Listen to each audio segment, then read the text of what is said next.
भारतीय जनता पक्षाने अखेर महापौर पदावर दावा केला होता. आज महापौर होत पण भारतीय पक्षाने ताब्यात आलं. काय प्रतिक्रिया असेल पहिली?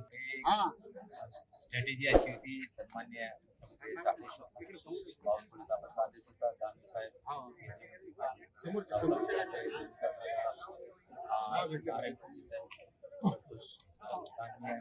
भास्कर आंबेड आणि आम्ही असं ठरवलं होतं की आपल्याला वाटतंय की भारतीय जनता पार्टी एक हाती सत्ता काढणार. कारण आम्ही जेव्हा शिवसेना सोबत बसतो आम्हाला दिसलं होतं त्यांच्याकडे उमेदवारच नाही आणि आम्ही जिथं ग्राउंड तयार केलं होतं आमच्या नगर तिथंच ते मागतं. मला कळलं होतं की अरे समथिंग इज रॉंग, कुठं तुम्ही गेलं तो आहे. तर मग त्यांनी आम्हाला नाही म्हटलं तर आम्ही पण तोडून टाकले. त्याच्यानंतर असं वाटत होतं की काय होणार, पण परफेक्ट आम्ही करेक्ट कार्यक्रम म्हणतात ना, करेक्ट कार्यक्रम त्यासाठी केला. ऍक्च्युअल आमच्याकडून आमचे 2-3 मिस झाले. ते आमची चूक आहे. कुठं आम्ही तर पडलो 45 तर आणणारच होता मी. ठीक आहे, काही तिकीट मध्ये 100% हा घेऊन येणार होतं. त्याचं तिकीट आपलं असं 3-4 जाऊ दे, ते सोडून द्या.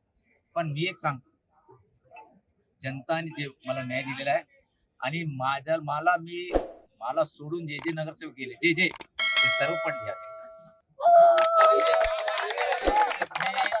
Bharatiya Janata party only for Bharatiya Janata party.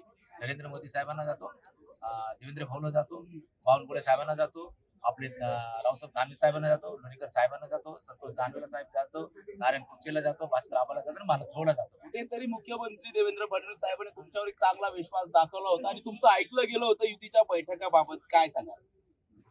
आता त्यांनी मला विश केलं आणि मला तेव्हा सांगितलं की जिम्मेदारी तुमची मोठी आहे.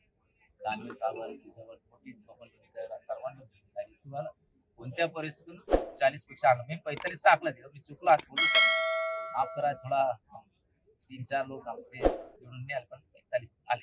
मुख्यमंत्री साहेबांशी बोलणं झालंय, काय बोलले?